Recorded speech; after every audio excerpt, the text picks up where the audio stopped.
Hai semuanya, kami kelompok 10. Anggotanya bisa dilihat di kiri ini ya. Oke, kita akan membahas neomerkantilisme hari ini. Ada sejarahnya, definisinya, indikator, dan studi kasus ya. Jadi mari kita langsung ke yang pertama saja dulu, yaitu sejarahnya. Oke, kalau gitu sejarah neomerkantilisme. Pertama-tama, neomerkantilisme itu artinya baru, yang berarti merkantilisme baru. Nah, maka dari itu untuk mengetahui sejarah neomerkantilisme itu sendiri, kita harus tahu akarnya neomerkantilisme itu dari mana. Dan ya, akarnya neomerkantilisme itu dari merkantilisme. Nah, merkantilisme itu apa? Merkantilisme itu teori atau kebijakan ekonomi yang didesain untuk memaksimalkan ekspor dan meminimalkan impor. Nah, merkantilisme ini itu mempromosikan beberapa hal penting, yang mana yang perlu diingat adalah satu, yaitu tarif. Ya, tarif kepada suatu barang tertentu, yang mana barang tertentu itu adalah barang impor. Nah, karena merkantilisme itu membatasi impor, maka tarif itu dipasang setinggi-tingginya. Lalu hal ini juga memotivasi sebuah ekspansi kolonial, di mana akhirnya negara-negara itu memiliki sumber daya alam tanpa harus mengimpor dari negara lain atau negara tetangga begitu. Nah, ketika pada zamannya, merkantilisme ini adalah salah satu motivasi kenapa ekspansi kolonial itu bisa sangat besar-besarnya, bahkan seperti Great Britain waktu itu menguasai hampir 2/3 atau 2/4 dari tanah bumi ya. Nah, di Great Britain itu sendiri seperti ini. Kita kenal yang namanya 13 colonies, yaitu salah satu koloni di Amerika Utara, koloni milik Britania Raya. Nah, bagaimana praktek merkantilismenya itu? Yaitu pertama, 13 colonies ini mengirim sumber daya alamnya, sumber mentah terutama, kembali ke London begitu. Lalu diolah menjadi barang baru dan akhirnya dikirim lagi ke 13 colonies dan juga diekspor ke negara-negara tetangga.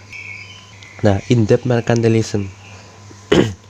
Secara EPI, poin-poin penting dalam merkantilisme itu ada 3, yaitu practice of statesman, 2, doctrine of nation building, 3, dan priority to politic over economic. Nah, 1 dan 3 ini hubungannya erat sama yang namanya politik, dimana yang pertama ini biasanya berhubungan sama bangsawan, monarki, dan lain-lainnya.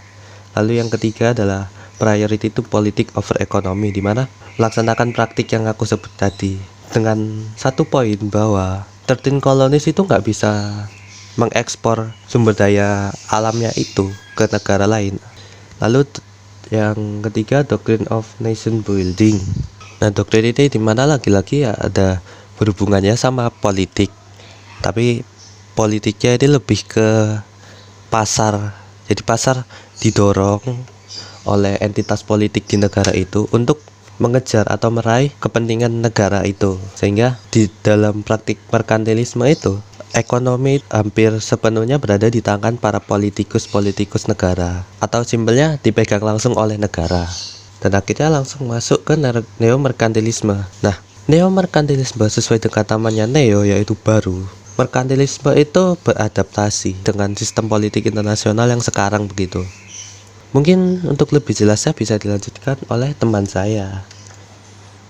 Merkantilisme didefinisikan sebagai evolusi dari teori merkantilisme, yang mana teori merkantilisme merupakan teori di mana negara hanyalah alat untuk melakukan dan menjalankan aktivitas perdagangan ekonomi.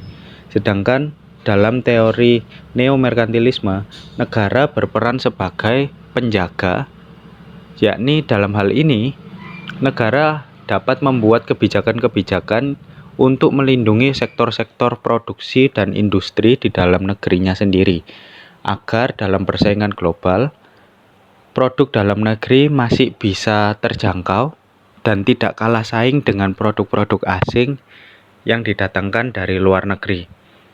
Dan dalam hal ini, neomerkantilisme percaya bahwa adanya kebijakan-kebijakan ini mendorong untuk melakukan ekspor jauh lebih banyak daripada impor.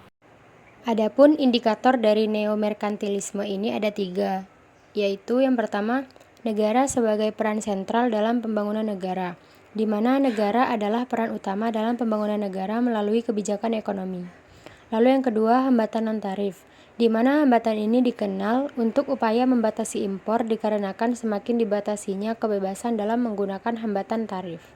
Alasan diberlakukannya hambatan non-tarif ini adalah untuk melindungi lapangan kerja domestik, melindungi konsumen, keamanan, maupun lingkungan domestik.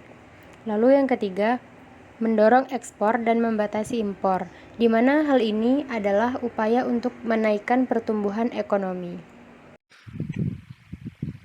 Oke, lalu berikutnya kita masuk ke bagian studi kasus. Studi kasus yang akan kita pakai dalam melihat neomerkantilisme ini itu berkaitan dengan impor minyak kelapa sawit yang dilakukan oleh Uni Eropa terhadap Indonesia.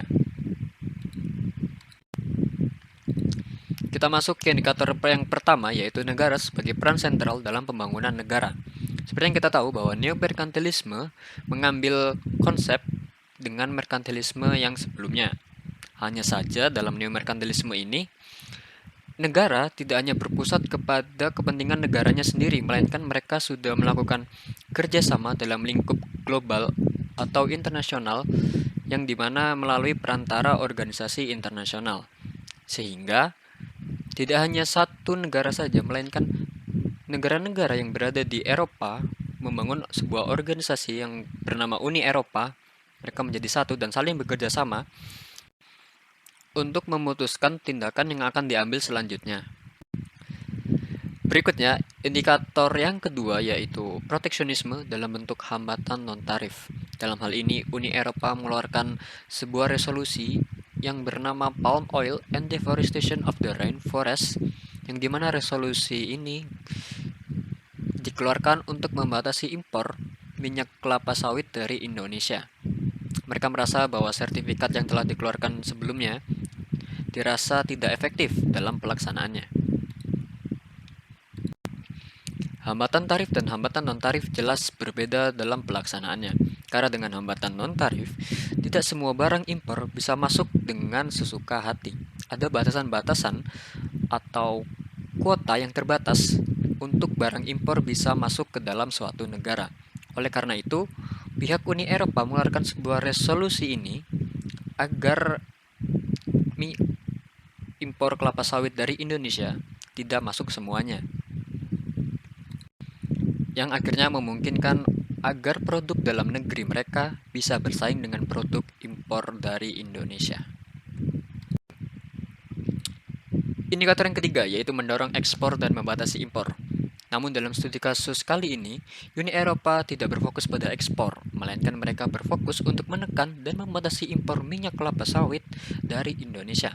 Hal itu dilakukan Uni Eropa dengan mengeluarkan sebuah resolusi berupa hambatan non-tarif yang akhirnya akan menekan jumlah barang yang masuk ke negara mereka. Dengan begitu menandakan bahwa studi kasus yang kita pakai ini menandakan bahwa Uni Eropa menerapkan kebijakan neomerkantilisme dalam pelaksanaannya.